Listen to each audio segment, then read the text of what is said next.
So good day mga ka-TH natin, no? So meron po tayong mga box dito para sa pagka-treasure hunting natin, no? For Japanese, sa mga Japanese to, no? Ito yung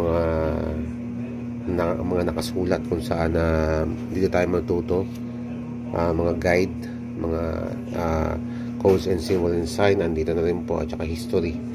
So meron tayong iba't ibang klase ng box dito na pwede natin pagbasihan, na pwede natin pag-aralan kung meron tayong mga gusto malaman regarding sa mga pa-structure ng mga symbols, no, na symbols and sign, and mga origin na kung saan nagsimula ang mga Yamashita treasure, no. So dito niyo mababasa na itong mga books na to ito is guide para sa inyo, at saka marami ho kayo matututunan dito, no, pag kailangan nyo to sa treasure hunting, no, itong mga books.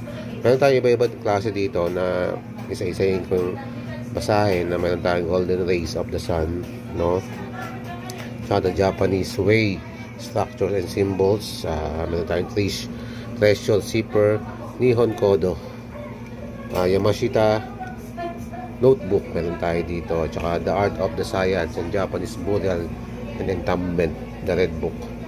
So itong mga to, mga guys, no, mga ka-TH natin, marami kayong matutunan dito about sa mga treasure hunting, no. So ito yung isa sa batayan, o isa sa guide natin kung gusto natin matuto about sa treasure hunting, no, sa librong to, itong mga librong to, no.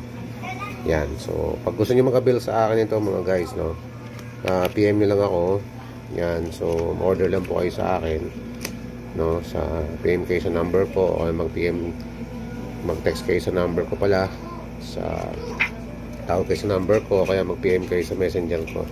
So lahat po dito is kakailanganin nyo po sa pag-treasure hunting, no. So yun lang guys, maraming salamat. Good day.